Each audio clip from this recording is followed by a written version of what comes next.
শুভ নববর্ষ উপলক্ষে দেখতে পাচ্ছেন বাড়ির এখানে গেট সাজিয়েছে, তো সিএনজিতে উঠে গেলাম। তো আজকে আমাদের এখানে মেলা বসেছে, তো মেলায় যাবো, তো আপনাদেরকে দেখাবো। তো রাস্তার পাশে যাইতে সময় দেখতে পাচ্ছেন কত সুন্দর একটা বট গাছ বা গাছ, অনেক সুন্দর দেখা যাইতেছে। তো এই মেলাটা বসে 1 মাসের জন্য আমাদের এখানে, তো সিএনজিতে উঠে গেলাম।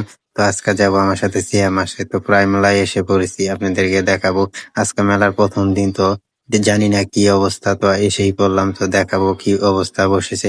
তো এই মাঠটা পুরো ভরে যায়, মেলা 1 মাস ব্যাপী মেলা হয়। তো এখানে আমাদের এখানে তো আসার পরে দেখতে পেলাম অনেক পাখি এবং খরগোশ, বিভিন্ন জাতি পাখি।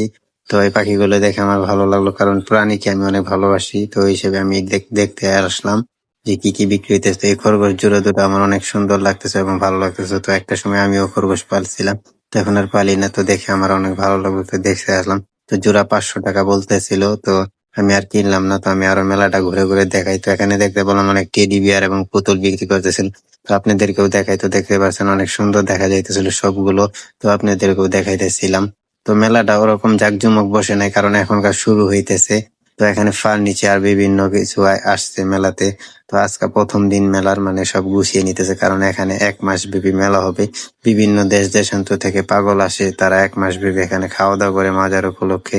এখানে বিভিন্ন খাবার দাবারের আয়োজন করে। আর মেলায় আসার পরে দেখতে পেলাম ছোটবেলায় আমরা অনেক মাটির খেলনা দিয়ে খেলাধুলা করতাম। তো দেখতে পাচ্ছেন এখানে আসার পরে বিভিন্ন মাটির খেলনা, আর এই সাজগুলো দিয়ে যেমন টেটু হিসেবে আমরা গালে হাতে আঁকাইতাম ছোটবেলা। তো এই দেখার পরে অনুভূতিটা জেগে উঠলো, তো আপনাদেরকেও দেখালাম।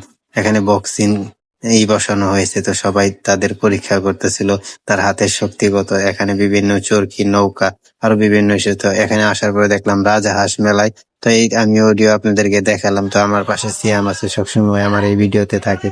তো এখানে খাবারের দোকান বসছে, বিভিন্ন গামছা, লাল গামছা, কারণ মাজারের উপলক্ষে।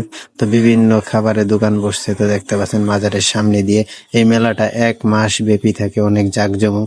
তো এখানে মাজারও দেখতে এসে বললাম, হযরত শাহ কামালের মাজার। তো আশা করি দেখলাম মাজারের সাইডে। তো এখানে পল্লী প্রশাসন দিয়ে ভালোভাবে সুরক্ষা দেওয়া